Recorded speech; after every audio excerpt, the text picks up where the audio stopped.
Thank you guys. And I'm going to try and live up to Chuck's great introduction there. And I've learned a lot over the years, a lot of it from Chuck directly.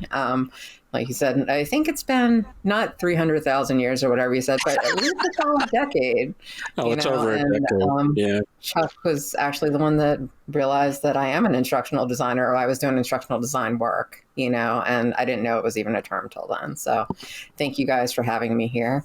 So I wanted to start off giving a shout out to all the great SMEs, and this is just a snapshot. There's been hundreds that I've worked with over the decade, maybe closer to two, something like that, and all the lessons that they've taught me, and been really blessed to work with them. So I just wanted to start off up front with that. And it takes two or more people to make this work. So thank you guys for that. And about me, Denise mentioned that I do have a bachelor's in human geography, also studied American studies, cultural anthropology, that sort of thing. So I'm really aware of kind of what people bring to the table as far as their lens, demographically, their experiences, things like that. So I thought it was good to bring that to you guys before I start getting into what I know about subject matter experts and what's worked for me. I think it's also important to mention that I am currently program director of instructional design, which means I am doing things like writing proposals, managing projects, leading the team, but I really make it a priority to stay grounded in the real work of doing the design and working with subject matter experts, because it's important, and also it really is my favorite part of that. And just some kind of more background here on why I felt like being from a working class family was important for my lens is my father actually worked for Bethlehem Steel, pipe fitter, union guy. And I remember being like 5 or 6 years old and him coming home from work and saying, they gave me a blueprint again, these engineers, and they just want me to do it. But, it won't work because of this angle of that pipe or this or the pressure, things that I didn't understand, but he did. And he said, I'm really tired of just telling them and them ignoring me. And I guess I'll build it and it won't work. And then I'll do it again. And, and in his mind, it's because I don't have that piece of paper backing up my knowledge. I don't have that college degree. And so in my work, I've worked with trainers, supervisors, but really, I think frontline workers, listening to their experience and their knowledge, I see how important that is for having good training and having a good workplace, but also to have people engaged in the workplace. Nobody likes to be ignored. So I spent some time thinking about all the things that have worked for me in my line of work with the people I've worked with and fit them into 4 categories. And I really tried for an E here on the last item to make it nice and care. And, I'm a little kind of frou-frou hippie, so care would be perfect, but instead found the last thing is really processed. So it's a fish, I'm vegetarian, but it's a fish. So connection, and they are ordered, I think, in priority. Especially, Chuck, you can recall, it took me a little while to get this. I think that I have a tendency to connect with people pretty easily anyway, but I really was taskmaster, deliverables, we got to get through, let's all focus on the timelines. And really, as I loosened up a little bit more, and I really occurred to me, some of the things people have been saying, that personal connection is so important, for so many reasons. And I'd say that sort of thing organically comes out over time. In working with subject matter experts, I've been lucky to have like multiple year long relationships, working relationships with folks, but not everybody has that, and a couple ways that I found that work really well to kind of get that quicker. And it seemed a little cliche, and I read it a couple times in different articles, but at our last meeting, when we did introductions, I said, if you could include along with your title and your organization, all that sort of stuff, one boring fact about yourself. It took the pressure off. People didn't feel like they had to be some Olympic swimmer level person or something to share that. And just the next coffee break, people were swapping pictures of their family dog, looking at those and be like, oh, I love my dog too. Or what about this new 21 Pilots album, and it really, you got there quick. Another thing is shared experiences. If you're not having necessarily interests that overlap, but sharing something memorable really connects you quickly. We do like city tours. This last meeting we had, we went to Niagara Falls, and I'm a big nature person, but I think that sort of huge, beautiful thing, sharing that with someone, you feel connected. And that connection's important because first of all, you're more comfortable sharing. Not everyone's outspoken. Some SMEs might need to be drawn out a little bit more. But when you're connected to people, you feel like you have to show up for them more. You have to show up, you have to contribute. When you say you're going to do something, you do it, or you have enough of a rapport that, the guys are going to rib on you and give you a hard time about it. And it makes it more fun, but it really does make it more efficient. And so authenticity is probably my favorite thing in the world. But, you're kidding. But really, we all know, like Adult Learning 101, when someone shows up into a classroom and they're not just being themselves a teacher, they don't really know the subject matter inside and out, and they're not being real with the students or learners, participants, whatever term you want to use, the learner smells that right away and disengages, and it's not just a learner thing, it's a human thing. So, I think it's really important to connect in that way. And for me, that means being kind of informal and playful and cursing sometimes, but that works in the environment I deal with. Not too much filter, but along with authenticity, it's true, Chuck. Yes, I know. And I think people can appreciate that, being able to loosen up a little bit and not feel like they just have to be straight and proper and watch what they're saying. You get more out of the conversation when people can be themselves. And along with that is being vulnerable. And that's admitting that you don't really understand something from a design perspective. That's so important, because if you don't understand it at least long enough to make it into a learning activity, and then forget it, which we know we do. But if you don't really understand it, you're going to convey wrong information. And depending on the field you're in, that could be life or death, So being vulnerable also and authentic also opens the doors to everyone else being the same, feeling that freedom and feeling more comfortable to speak up when the timeline of development or the way that if you need SMEs to get information to you, if that doesn't work for them, having that open communication and they're being able to say, Julie, I don't understand what you're really looking for here, and not worrying about seeming like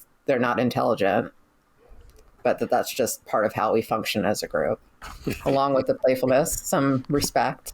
And in my role, I've also interviewed way too many people looking for instructional designer jobs, and when I asked them about how they work with subject matter experts, and I think we all are pretty good at respecting them in a way.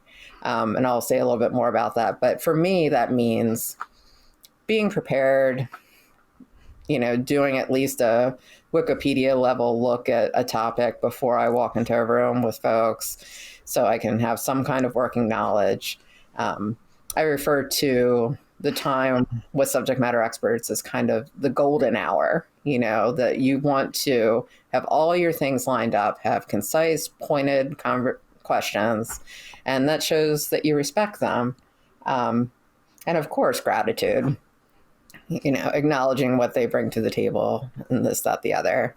And that really the process wouldn't be possible without their involvement. And I felt like I wanted to share something I experienced recently with one of the people I interviewed for a job and asked them about how they work with subject matter experts. And the way she phrased it back to me is like, well, you really got to stroke their ego and you got to do this and you got to do that. I was like,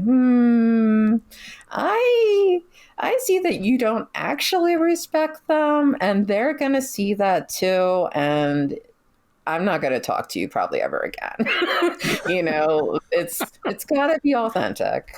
I'm not sure about this because I've never been a male instructional designer in my early 20s, but I know that looking back, more than once have I either directly or indirectly been called a secretary. And that's something that, in my mid-20s, I did kind of take that and maybe even internalize it. But we all know instructional design is a science, and that it's important that you do position yourself and speak like you know what you're doing and show that there is theory and there is framework, et cetera, behind the work that we do, for a whole lot of reasons. And I'll get into that. But one thing that I've seen that's really been successful is having these mini ISD lessons, we call them, with subject matter experts. And it may be 30, 40 minutes. We've actually used one of your books for them, Chuck, the original ISD from the ground up there.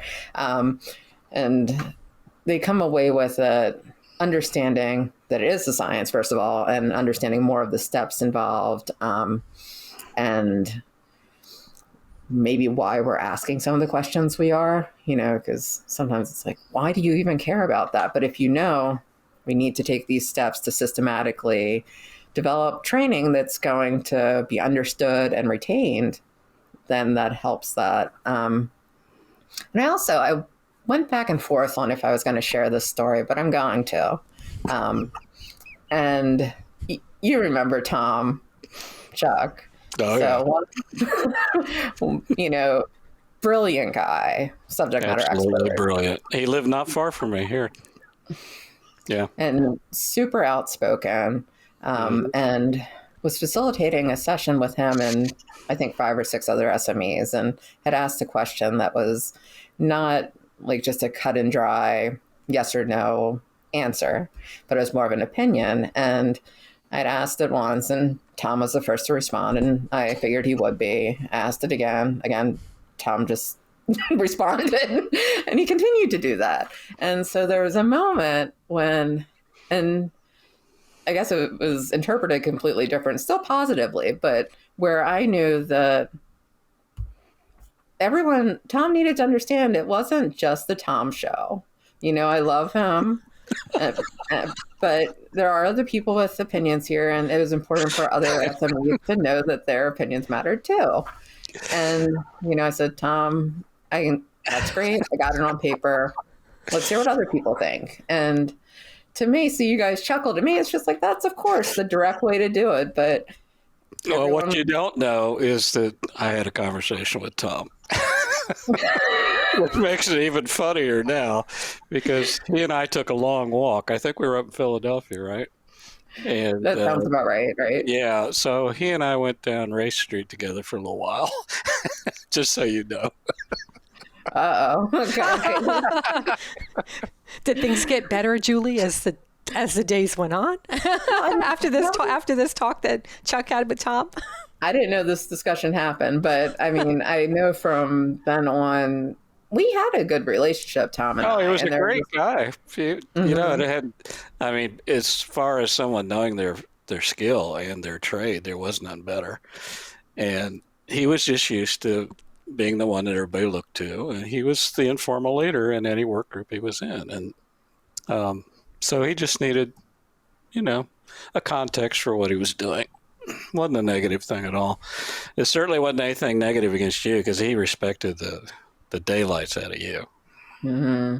And that's kind of where I was going with that, is that asserting yourself to a reasonable level helps to grow that respect, and I wrote this down, so I want to make sure I get it right here, because I think it's really important, especially knowing the mission you guys have behind this podcast, or not podcast, but these YouTube presentations, is that it took me a while to really embody it, but especially for new instructional designers, I think it's important to know that gaining respect for yourself is not about your ego. It's about the process. It's about showing what you bring to the table. And again, I think it might be a female thing more than a male thing. I'm not sure. I've never been male, but like, I think as far as I remember, but it's about what you bring to the table, and it's about doing it well and understanding how SMEs and instructional designers complement each other. I think the process part is related to that. And process, it was interesting to me that putting this together, this actually came last in my mind, because it's the systematic part we all think about, but really having all that foundational work there, the process isn't going to go nearly as well if you don't have that there. And complementary, talking about the well-defined roles of the subject matter expert and the instructional designer. The ISD is having that knowledge on learning and development, and the SME having that knowledge of what needs to be done in that job and what content needs to be there. Having a clear process, again, the ISD lessons that we've done that outline what steps to take, I've had kind of that look from folks before of, we got 6 months to do this course. Why are you rushing about it? Not realizing you got to get the objectives, the outcome, get a storyboard, like all of the quality assurance stuff at the end, breaking that out helps with this sense of urgency and therefore commitment. It's been my experience. And always flexibility. Whatever format you can get information in, take it. If it's scribbled down on a napkin and someone's texting a picture to you, take it. I've been at lunch with a SME and first time understanding what track circuits on railroads are, and forks and knives on the table, explaining it, take a picture, however they can come to you with that information, because it's not their full-time job. It's ours. They have a million other things they're doing. So that's what I've got there. I think the last slide is just a summary of those things. And, again, where's your fish? You got to have your fish. I don't know where he went. He went for a swim. Now you know what I'm getting you for Christmas, don't you?